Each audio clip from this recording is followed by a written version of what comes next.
अस्सलाम वालेकुम, welcome to my YouTube channel. आज मैं आप लोगों को Karnataka SSLC third language English prose number 2 जिसका नाम है एट द जू, इसका एक्सप्लेन करने जा रही हूँ। जू के माने तो आप लोगों को मालूम ही होंगे कि चिड़ियाघर है, तो इसका लेसन का नाम है एट द जू, यानी कि जू में, जहाँ पर जानवरों को लोगों को देखने के लिए रखा जाता है ना, उसको जू कहते हैं।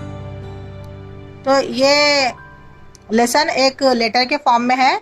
तो लेटर यहाँ पर एक गोपी नाम का शख्स है, उस शख्स ने अपने विष्णु को लेटर लिखा है।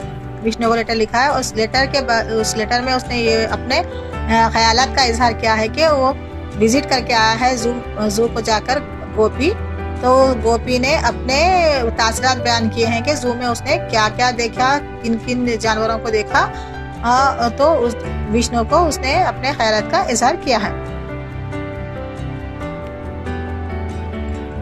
तो यहाँ पर देखते हैं कि गोपी ने अपने लेटर में विष्णु को क्या लिखा है। माय डियर विष्णु, मेरे प्यारे विष्णु। विजयपुर, ये लेटर विजयपुर में लिखा गया है। 17 फरवरी 1959 को लिखा गया है। I had promised you a letter and here it is. It is all about monkeys, elephants, camels and other beasts that I saw in a zoo. तो यहाँ पर गोपी विष्णु को बता रहे हैं कि मैंने तुम्हें लेटर लिखने का प्रॉमिस किया था, तो देखो अब यहाँ पर मैं लेटर लिख रहा हूँ। ये लेटर किसके बारे में है यहाँ पर बता रहे हैं गोपी के। मंकीज के बारे में है, एलिफेंट्स के बारे में है, कैमल्स के बारे में है, एंड अदर बीस्ट मतलब जंगली जानवर, एंड अदर बीस्ट जंगली जानवरों के बारे में है जो मैंने जू में देखे थे। The animals I saw first were the elephants.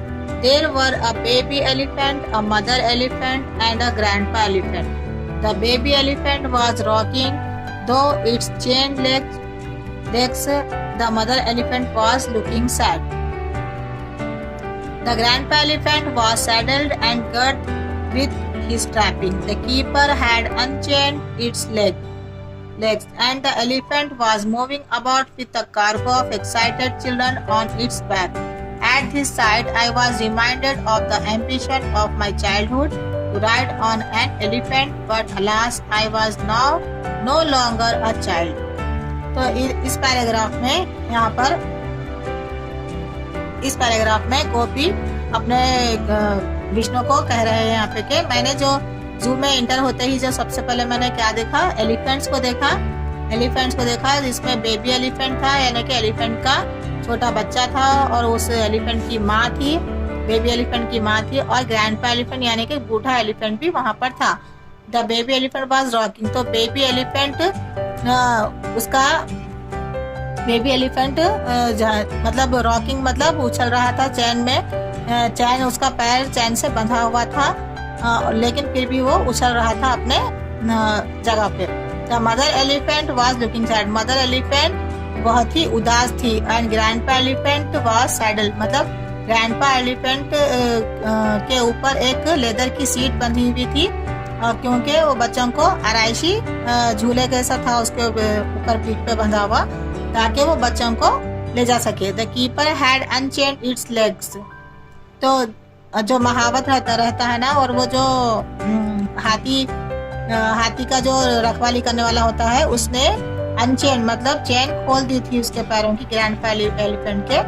और ग्रैंडपा एलिफेंट क्या कर रहे थे, छोटे बच्चों को अपनी पीठ पर लेकर पूरे जू की सैर करवा रहे थे।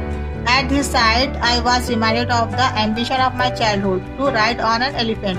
तो उस वक्त यहाँ पर गोपी कह रहे हैं कि उस वक्त मुझे अपना बचपन याद आया है कि हम भी कैसे हाथी पर बैठते थे, लेकिन अब अफसोस के अब मैं बच्चा नहीं रहा, अभी भी हाथी। Next, I moved on to see the camels. How ugly the beasts are, but they looked kind and good. तो उसके बाद मैं कैमल को देखने के लिए, कैमल मतलब ऊंट को देखने के लिए, कैमल्स को देखने के लिए आगे बढ़ा। हाउ अगली द बीस्ट आर, कितने बदसूरत हैं ये जानवर, लेकिन वो बहुत ही रहमदिल और अच्छे नजर आए। Near by was an antelope paddock and I went there. I saw a very young antelope racing madly around. It leaped, sprang and turned round and round and round, faster and faster. After a while it stopped all of a sudden and stood still, none the worse of its antics. Then it tumbled down in the very middle of the heap of grass, and as I left the place, I saw it fast asleep there. इस paragraph में यहाँ पर एंटलूप के बारे में बताया गया है। तो यहाँ पे एंटलूप का मतलब है बारहसिंगा। यहाँ पर देख सकते हैं पिक्चर, बारहसिंगा इसको एंटलूप कहा जाता है। यहाँ पे मैंने आप लोगों की सहूलत के लिए मीनिंग भी लिख दिए हैं, आप लोगों को इससे सहूलत हो जाएगी। तो पैडॉक का मतलब है स्मॉल जानवरों के रखने की जगह यहाँ पे। तो जो एंटलूप के का चरागाह थी वहाँ पर, उसके बाद मैंने वहाँ पर पहुँचा। गोपी कह रहे हैं यहाँ पे कि मैंने वहाँ पर देखा कि एक नौजवान एंटलूप, नौजवान बारहसिंगा क्या कर रहा था, उछल रहा था, कूद रहा था, वो छलांगे लगा रहा था और राउंड एंड राउंड गोल गोल घूम रहा था, बहुत ही तेजी से कर रहा था वो। आफ्टर ए वाइल, उसके बाद वो अचानक ही रुका और उसके बाद वो घास के बीचों बीच में वो गिर गया। तो जब मैंने वहां से जगह छोड़ी तो मैंने देखा कि वो सो गया था, घास के बीचों बीच सो गया था। Not far off were deer, cranes and storks. The deer were romping, the cranes were having their daily wing exercise, and the noisy storks were making a loud din. Amidst all this clatter, a stork was having a quiet doze. Standing on one leg, it looked as if it would topple over, but it never did. इस paragraph में dear, crane और Stork के बारे में बताया गया है कि यहाँ पर करीब ही दूर नहीं थे, यहाँ पर करीब ही उसके आगे क्रेन्स, डियर थे, डियर मतलब हिरने, क्रेन्स मतलब सारस, स्टोर्क मतलब बगला, बगले थे। द डियर वर रॉम्पिंग, तो डियर खुशी से क्या कर रहा था, उछल रहा था, कूद रहा था। रॉम्पिंग के मतलब है उछल कूद करना। Cranes were having daily wing exercise, तो क्रेन्स जो सारस है ना, वो अपने रोजमर्रा की तरह अपने बाजों की कसरत कर रहे थे। एंड नॉइसी स्टोर्क, तो स्टोर्क क्या कर रहे थे, बहुत ही जोर जोर से आवाजें कर रहे थे, शोरगुल कर रहे थे आवाजों का। उसके बावजूद उसके इतनी आवाजों के बावजूद भी एक स्टोर्क जो है ना, वो एक टांग पर ठहरकर सो रहा था, एक टांग पर ठहरकर गुनकी से सो रहा था। तो ऐसा लग रहा था कि जैसे वो फिसल कर गिर जाएगा। टॉपल मतलब फिसल कर गिरना, बट इट नेवर डिड, पर लेकिन वो वैसा नहीं गिरा वो। Next I saw a giraffe, it towered high above the other animals. It was standing by a huge shed intended for its house and eating the leaves from a tall tree. What a strange creature this animal is. इस paragraph में giraffe के बारे में बताया गया है कि giraffe, ये गोपी कह रहे हैं कि फिर मैंने जिराफ को देखा, वो दूसरे जानवरों के मुकाबले में बहुत ही मीनार की तरह ऊंचा था और वो एक शेड के पास खड़ा हुआ था, जो उसके लिए घर बनाया गया था। वहां पे खड़े होकर एक बहुत ही लंबे झाड़ के पत्ते खा रहा था वो, और वो कितना अजीब जानवर है बोलकर वो कह रहे हैं। There were lions, tigers, polar bears, monkeys and other beasts in the zoo. There were many beautiful and colorful parrots, snow white cockatoos and funny ducks gliding across the pond. तो इस पैराग्राफ में बताया गया है कि वहाँ पर और कौन से जानवर थे। लायन थे, लायन मतलब बबर, टाइगर्स शेर, पोलार बेयर मतलब भालू, मंकीज बंदर एंड अदर दूसरे जानवर थे जू में।